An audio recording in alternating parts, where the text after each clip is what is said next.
Good morning.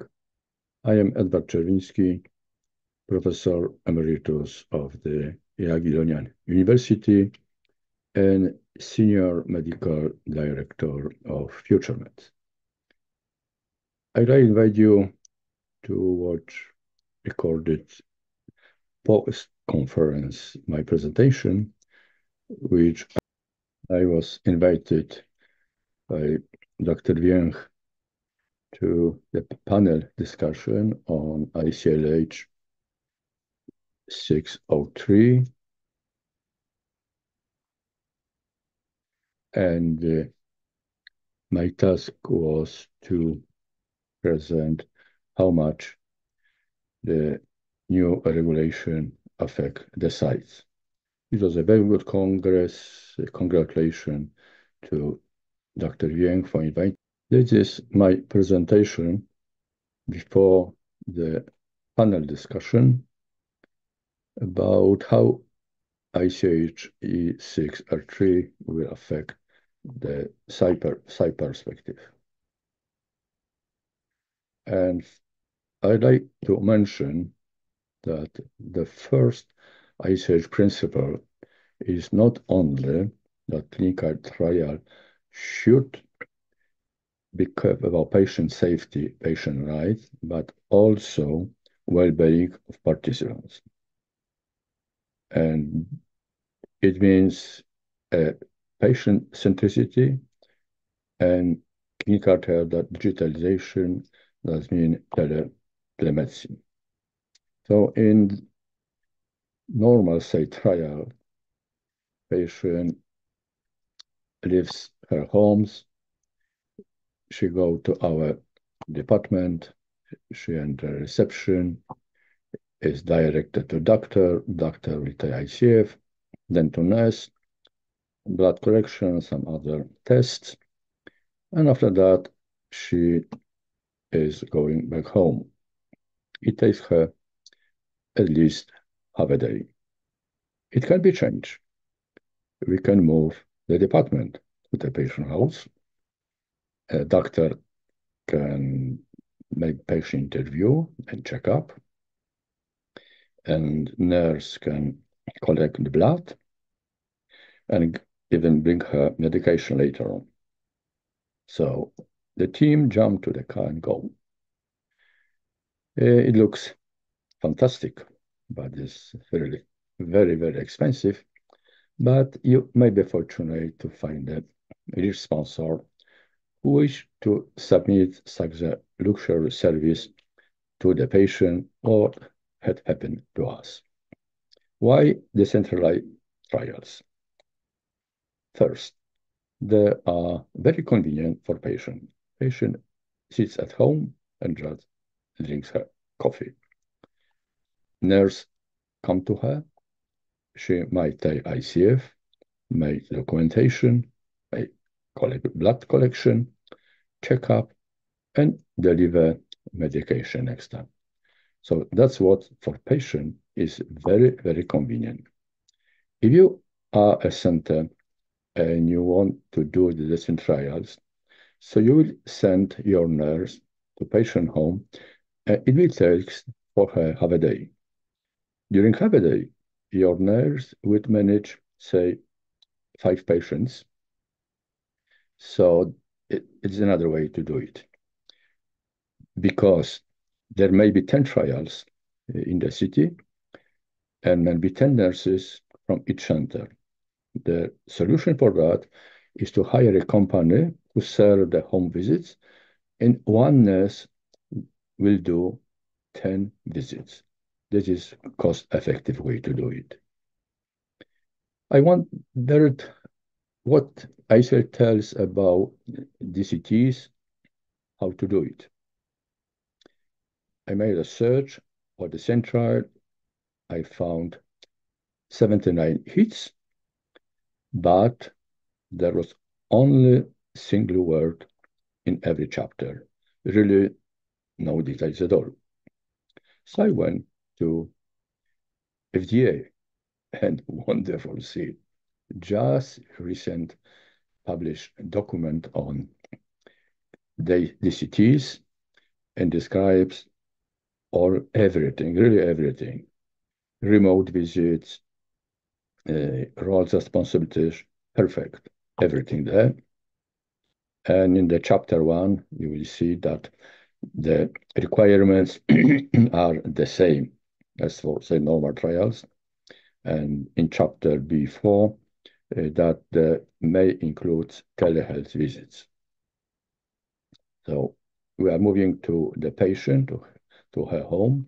And now I talk about the electronic documentation, wearable devices, and telehealth. Organizer asked me to show my view over the 50 years perspective. So we are 1994. This is our president, Mr. Vanessa. We had no internet, no emails. Someone got a very big smartphone I had at that time. And let me remind you that the first very email in Poland was 20 November 1980. Not so far. We are using typewriters at that time. What changed? First of all, the documentation for the company was in the carbon copy, and CRA came down to our center and detached one page and took with him to the CRO.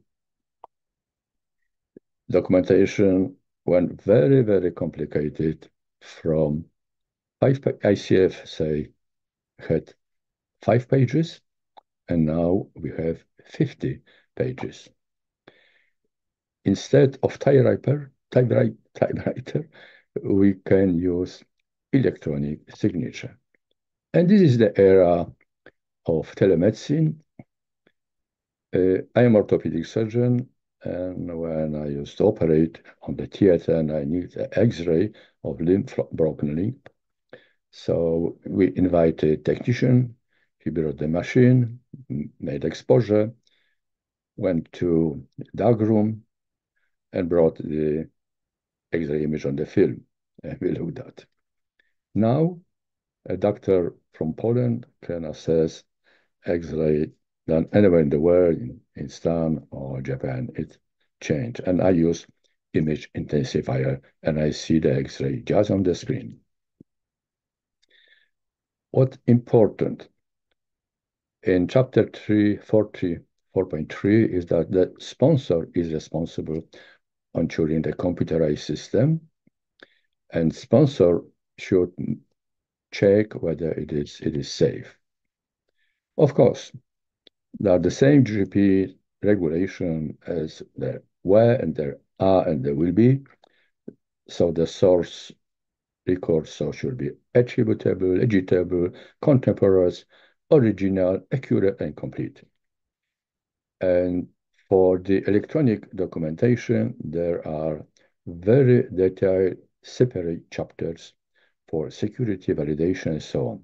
So the only dedicated personnel can enter the data, and only dedicated personnel can withdraw or alter the data.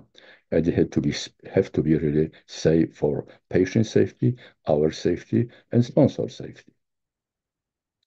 And as regard to telemedicine, I also found another document of FDA of December last year, GTAR Health, and it is possible using health technology like wearables, sensors, and it may really help us for patient assessment.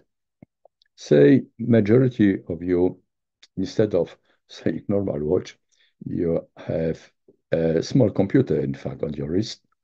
It can measure your saturation, heart rate, breathing, ECG, activity, stress load, and quality of sleep. The same regards of the sugar monitoring, glucose monitoring in patient who takes, say, insulin. What it gives, it gives you the constant measurement and constant recording, and may have also remote alarm in case of the threat. Now there is a huge area of wearable. We have handsets, rings, shoes. It is progressing, and each of them have to be FDA approved before you can use it in the clinical trials. What we are looking for? Say, investigated needle. The patient can prick his skin or version if she could, and the result would be in the computer. So, summing up, patient well-being is as important as patient safety and right. And the central trials is the the way to do it. They are more convenient for the patient and can improve patient attention, but single center can afford, but is very ineffective to send a nurse for the patient. Rather, hire a company. There are many of them in Poland and abroad as well. FDA published already guidelines for DCTs, and generally speaking, the principles are applies like the site-based study. Complete digitalization, everything is inevitable, start from the X-ray, as I told you, and applies to electronic record, ECF, and the whole telemedicine. It is obvious that collecting the huge data of everything, patients, measurements, even discussion for artificial intelligence will help our work and perhaps will even faster development of a new therapy. Saying that, I wish to sincerely thanks to Inga Jankiewicz, Senior Global Quality Manager of FutureMeds, for her support to this presentation. So, ladies and gentlemen, thank you very much, and congratulations to Dr. Wiech for his wonderful congratulations. Thank you very much.